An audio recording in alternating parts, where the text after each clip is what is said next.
Greetings, everyone. This is Jeff Wilkerson, professor of physics at Luther College, bringing you the next in our series of what to look for in the night sky.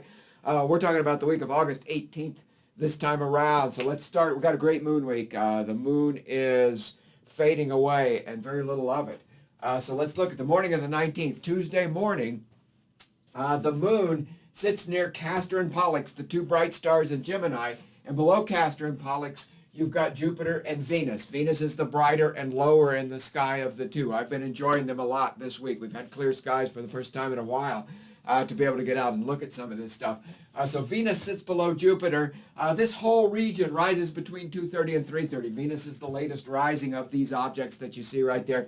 The two brightest dots you see will be Jupiter and Venus, but the moon joins them. On the morning of the 19th, the moon sits here above Jupiter and Venus and off to the west of Castor and Pollux, and the moon's about 15% full, so it's a beautiful crescent moon.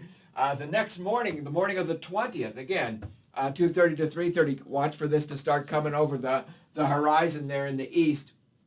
By that morning on the 20th, the moon will be about half as full as it was the day before, and so it'll be a very thin crescent, and it will have slipped all the way across here to be sitting more or less directly above Venus, the brighter of the two planets that you're seeing in the morning sky. So that's a highlight of the week. That's beautiful right now, and so worth getting up to check out one of those days, if not both of those days. Even the rest of the week without the moon there, Venus and Jupiter are great. Reminder that Saturn is still bright in the night sky, and it's becoming really well placed for observing. It sits below the great square Pegasus is up here, the circlet of Pisces, a group of stars, relatively faint stars, but a nice group of stars is right over here. We've been watching Saturn sit right below Neptune and saying, get your binoculars out and see if you can see Neptune in there. And the two, basically they're directly one above the other. But now Saturn is starting, it's in prograde motion, it's in retrograde motion, drifting westward against the background stars. And so it's starting to pull away from Neptune here just a little bit, and so you get a little bit of an angle there. So watch that happen over the next couple of weeks with your binoculars being joined. This region of the sky rises between 9:30 and 10 p.m. So great, again, up. If you want to be out, something you can see all night long, this is your object here for this week is Saturn. So great in a telescope. If you've got a telescope and you want to check Saturn out, no reason not to. Very good. Last week, we talked about the bright orange Antares and Scorpius, the three stars that mark the head of Scorpius. And then we had the big sweep of the Scorpion's tail. We had Epsilon here that we used last week to shoot straight up north to see M62 and M19, I think, were the objects. There's a lot of objects up in there, but I think those were the main objects we picked up, globular clusters moving north. If you get around to the tail of Scorpius, the last two stars in the tail, you got the stinger in the tail, marked by these two stars there together, sometimes called Shaul and Lasaph. They're bright stars. 1.6 Lambda and Upsilon are the Greek letters associated with these stars, and they're 1.6 magnitude and 2.7 magnitude, so that those of us who live as far north as I do, what am I, 43 degrees north, you can see these two stars, despite them being so far south, you can see these stars pretty well there. They're bright enough to pull through the thickness of the atmosphere. So if we go across from Epsilon and up from Lambda and Upsilon, we've got a couple of bright open star clusters right there. And we've talked about these open star clusters in the past. If you go back sometime, it looks like I was looking back. I was scrolling back through the stuff, right? And it looks like we've been doing these little short films for 5 years now. It was 5 years ago, sometime this August, that we started this. So I don't know.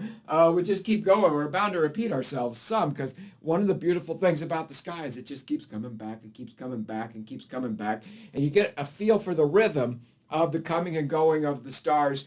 And it's kind of nice. It's kind of a feeling of peace of these stars being there all the time coming back.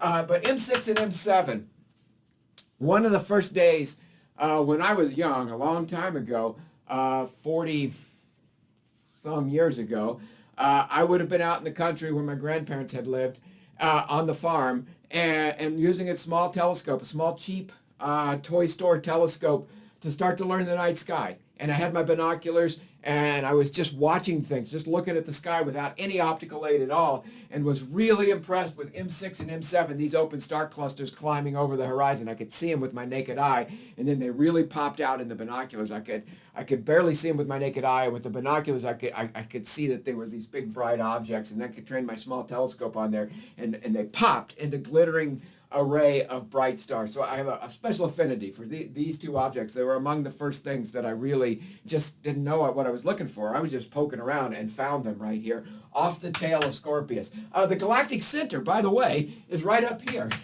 So we're orbiting the center of the galaxy, and when you're looking at Scorpius, when you're looking at M6 and M7, you're looking almost directly at the center of the galaxy.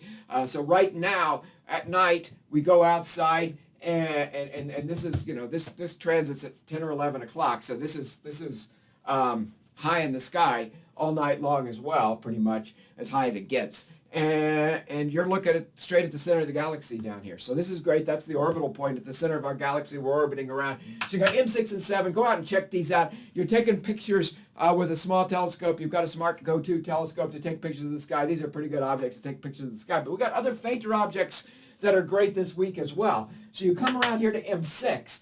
And M6 has 3 globular clusters. These are open star clusters, 50, 100, 200 stars that you can see as individual stars in your telescope. The globulars, remember, are more distant, and they're 500,000 stars or a few 100,000 stars in a tight little group around here. You drop straight south from M6 just about 1 degree, your finger width at arm's length, and you get to NGC 6404.